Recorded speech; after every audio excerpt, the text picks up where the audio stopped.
মৰমৰ দশমমান শ্ৰেণী ছাত্ৰীসকল, মই তোমালোকক অসমীয়া পৰীক্ষাৰ কেনেধৰণৰ প্ৰশ্নকাকত আহিব তাৰ বিষয়ে এটা আভাস দিব খুজিছো।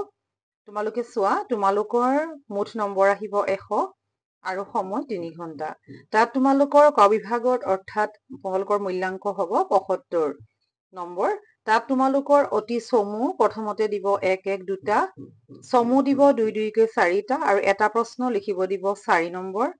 আকৌ অতি চমু দিব 2, চমু দিব এটা 2, আকৌ এটা প্ৰশ্ন দিব 4, আকৌ অতি চমু দিব 1 1 2, আকৌ চমু দিব এটা 2, যিকোনো এটা 3 দিব, অতি চমু 1 1 কে দুটা দিব, চমু 2 2 কৈ দুটা দিব, যিকোনো এটা 3 মাৰ্কছৰ দিব, যিকোনো এটা 1 মাৰ্কছৰ এটা দিব, যিকোনো দুটা 2 2 কে 4, উত্তৰ দিয়া এটা দিব 4 নম্বৰ, ব্যাকৰণ তোমালোকক দিব 10 নম্বৰ। মই আগতেও কৈছো যে এই বছৰৰ পৰা তোমালোকৰ লাষ্ট 2 বছৰ হৈছে যে তোমালোকৰ 10টা গ্ৰামাৰ ব্যাকৰণৰ পাঠ 10টাৰ পৰা 10টা এক এককে আহিব।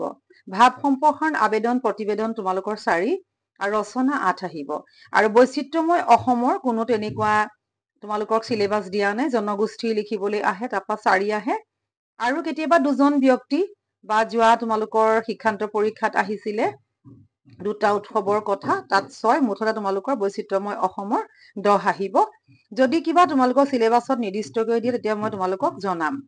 আৰু বাকী খ বিভাগৰ তোমালোকৰ মূল্যাংক 25, তাত অতি চমু 1 আৰু চমু উত্তৰ 2 2 কৈ আহিব দুটা, 4 আৰু উত্তৰ লিখা এটা দিব 3, অতি চমু 1 1 কে দিব 2 আৰু তাৰপিছত তোমালোকক আকৌ চমু উত্তৰ দিব এটা 2 আৰু উত্তৰ লিখা এটা তোমালোকক 4 দিব, আৰু ব্যাকৰণ তোমালোকক 5টা 1 1 1 1 1 5টা ব্যাকৰণৰ 5 দিব, আৰু ছন্দ তোমালোকৰ 2 2 কৈ 4 আহিব।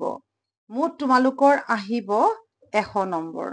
তোমালোকৰ এইখন যিখন আমাৰ এতিয়ালৈকে আমাৰ হাতত এইখনেই প্ৰশ্নৰ তোমালোকৰ কি ধৰণে আহিব সেই ধৰণে আমি তৈয়াৰ কৰি থোৱা আছে। যদি কিবা সাল সলনি হয় তোমালোকক জনাব পাৰিম।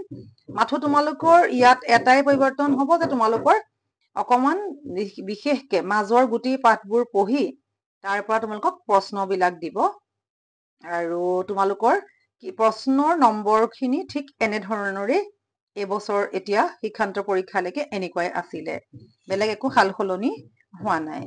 আৰু তোমালোকে চাগে নিশ্চয় জানা যে তোমালোকৰ পাঠবিলাকৰ কোনখিনি হাফ ইয়াৰলিত আহিব, সেইখিনি তোমালোকক মই জনাম।